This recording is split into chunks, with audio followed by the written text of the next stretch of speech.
नमस्कार दोस्तों, मैं सुनील वर्मा। आप देख रहे हैं जनसंवाद न्यूज़ फीचर। अभी 2 दिन पहले की घटना है, शायद आप लोगों ने ध्यान दिया होगा हमारे पत्रकार भाइयों के लिए। जी हाँ, हमारे पत्रकार भाई जो कि निष्पक्ष होकर अपनी पत्रकारिता में लगे हुए हैं। सुबह से शाम तक उनके पास एक ही काम रहता है, सारे हॉस्पिटलों में जाके सर्च करना, वहाँ पर देखना क्या स्थितियाँ चल रही है, उन स्थितियों के लिए सभी को अवगत करवाना।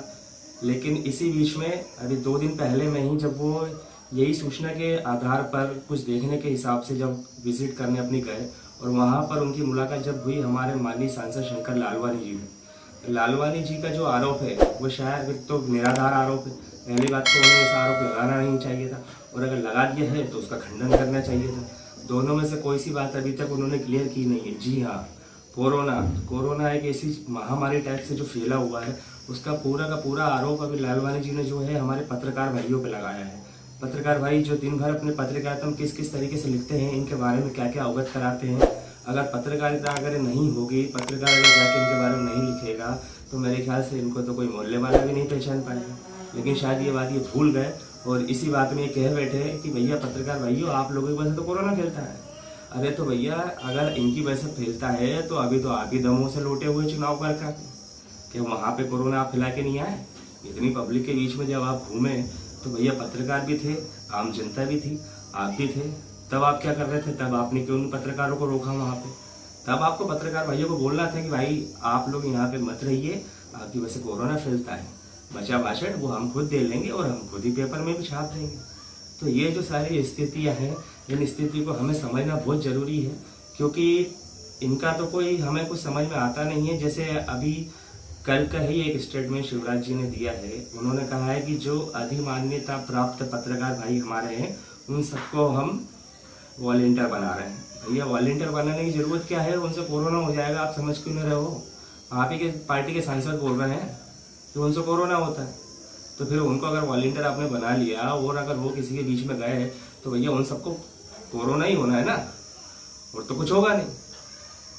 अब आपको ये चीज़ हम बताएं या आपके सांसद जो बोल रहे हैं वो सही बोल रहे हैं, या पत्रकार भाई जो बोल रहे हैं वो सही बोल रहे हैं, झूठ बोल रहे हैं, तो अब इस बात पे सीधी सी बात यही रह गई है कि मैं मेरे पत्रकार भाइयों से भी एक ही बात के लिए निवेदन करता हूँ कि कुछ दिनों तक इनके बारे में आप लिखना बंद ही कर दीजिए।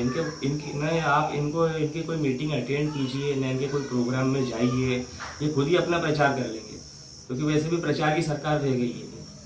अभी वैक्सीनेशन जब स्टार्ट हुआ है तो लालवानी जी तो खुद ही अपनी वैक्सीनेशन के लिए जब गए थे तब 2 बार वैक्सीनेशन करवाना पड़ी, क्योंकि भैया पहले बार में तो फोटो नहीं खींच पाए थे अपनी। भाई पब्लिक को पता कि तो चलना चाहिए ना कि हाँ मैं आया हूँ और मैंने फ़ोटो खिंचवाया है। अब यही बात अगर रही तो उसका एक वीडियो भी हमारे पास में भी आया था।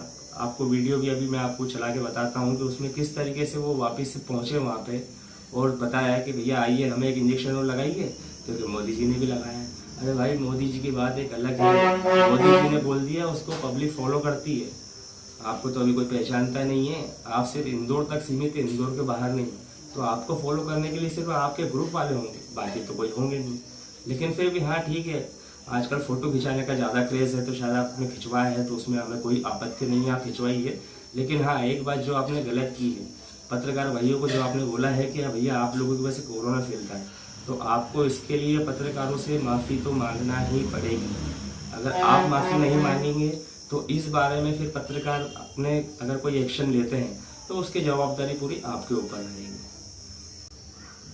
आज के लिए मैं इतना ही कहना चाहूँगा। धन्यवाद।